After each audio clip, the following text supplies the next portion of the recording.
This is Mac OS Ken. Apple may be getting serious on the back to work thing. Another epic rant from Tim Sweeney. And Apple may be sinking big bucks into cinema. It is Friday, the 24th of March, 2023. I'm Ken Ray, and this is news from Mac OS Ken. Brought to you by yours truly and supported by people like you, patrons through Patreon.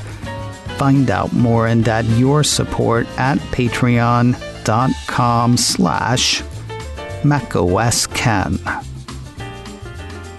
Here is a weird story. Zoe Schiffer, managing editor at Platformer, hit Twitter on Thursday with something that seems to have come as a surprise to some. New, began the Twitter post. Apple is tracking employee attendance via badge records and will give employees escalating warnings if they don't come in 3 times per week. In a follow-up post, Schiffer said, at Apple, some orgs are saying failure to comply could result in termination, but that doesn't appear to be a company-wide policy. I know I haven't worked in a traditional work setting for about 15 years, and I know there's been a pandemic.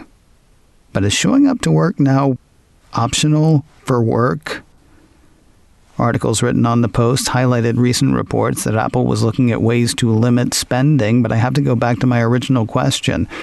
You can debate whether Apple should have called people back to the office, as has been debated for the past couple of years, and you can debate whether the return to work at work was or is necessary, which has also been debated over the past couple of years.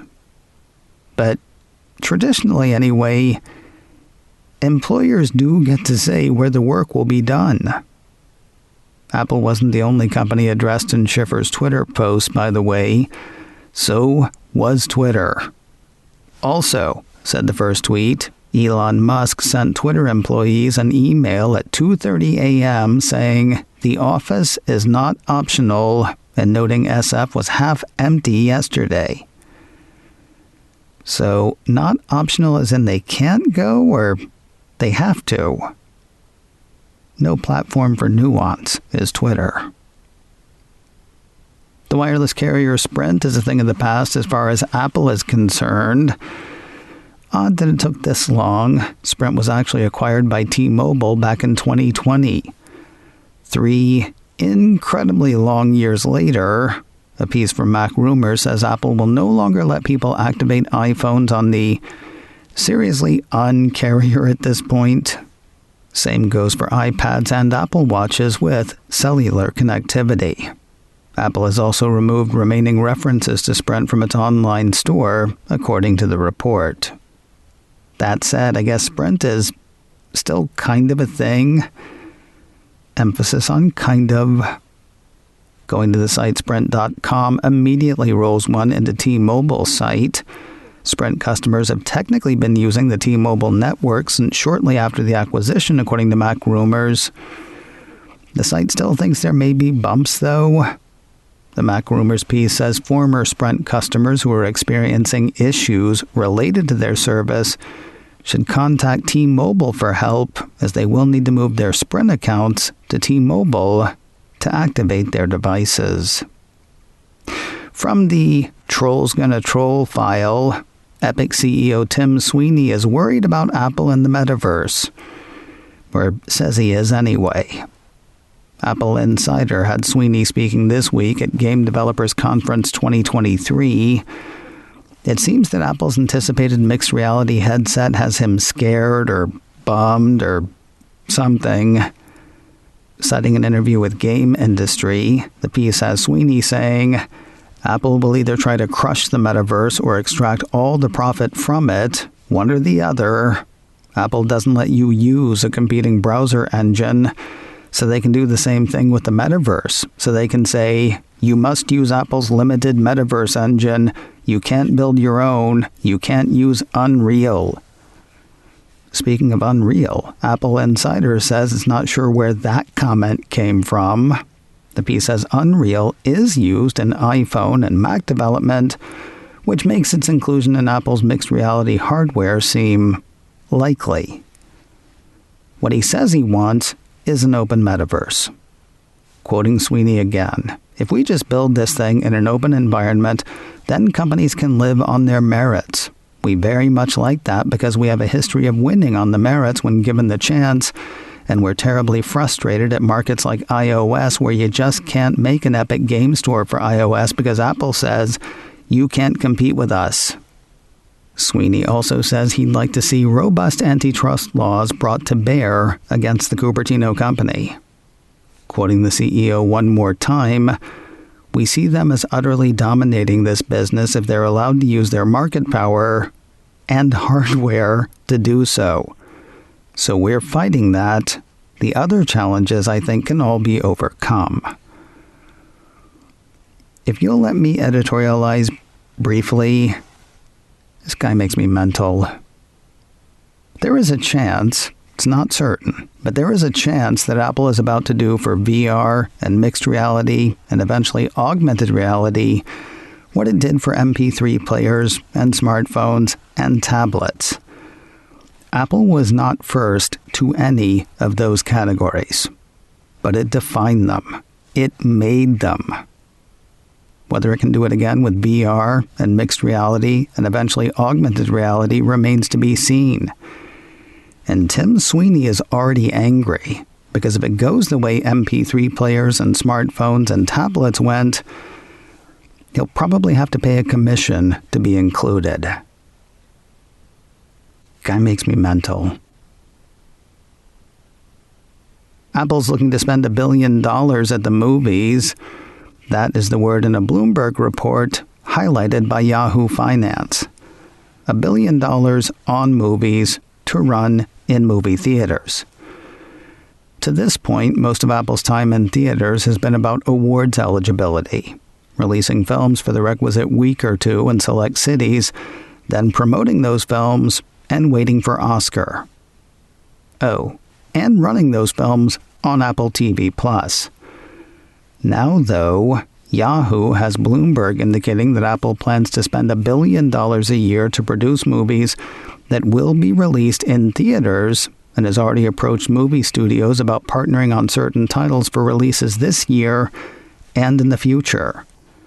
Films already in the works that could see such treatment include Matthew Vaughn's Argylle, Ridley Scott's Napoleon, and Martin Scorsese's Killers of the Flower Moon. If the plan comes to pass, Apple will be following a path reportedly being blazed by Amazon. In a report last November, Bloomberg said the online superseller was planning a box office blitz. That had Amazon planning to invest $1 billion a year, producing 12 to 15 movies for theatrical release. The report is seen as promising for ticket sales, which did better last year than the year before, but are still falling short of pre-pandemic levels. That said, potentially good news was good enough for investors on Thursday. Talk of Apple's alleged billion-dollar plan caused shares of theater chains to pop. When the day was done, IMAX closed up 2%, while shares of Cinemark ended the day up just under 6%. AMC had risen early on the news. Those shares of that company ended the day unchanged. And finally today, a huge score for Apple's soccer push. I am referring, of course, to Ted Lasso. The first episode of the third season of the Apple TV Plus comedy hit premiered a little over a week ago, and it seems to have crushed it. Deadline cites numbers from audience analytics firm Samba. According to the report, about 870,000 Samba TV-measured U.S. households tuned into the first episode in the first 4 days since it debuted on the streaming service. By that firm's reckoning, the Season 3 premiere was up roughly 59% from Season 2's premiere. That one saw 546,000 households tuning in over its first 4 days, according to Samba. While Deadline seems to be on board with Samba's methodology, the deafening silence from Cupertino does leave the site wondering. Apple never gave out hard numbers for Ted Lasso or any other title. However, Deadline points out that Apple did say that Season 2 delivered the streamer's biggest premiere day ever, largest opening weekend ever, and #1 debut across all series and movies. That was then, so what gives now? Even if the Samba numbers are sound, Deadline thinks the Season 3 premiere may have missed Apple's own goal. Today on the Mac Observer's Daily Observations podcast, Apple's call for people to seriously get back to the office piqued the interest of TMO managing editor Jeff Butts and me. We talked that over. Plus, Jeff thinks Apple's next operating system updates will hit Monday or Tuesday. But I feel like there's something missing. Find out what on the Daily Observations podcast from the Mac Observer, online at macobserver.com or wherever you get podcasts. macOS Ken, brought to you by me and supported by people like you, patrons through Patreon. Find out more and add your support at patreon.com/macOSKen. Advertising handled by Backbeat Media, online at backbeatmedia.com. You can reach me a couple of ways. Info at macosken.com or call 716-780-4080. Until next time, that is news from macOS Ken. I'm Ken Ray.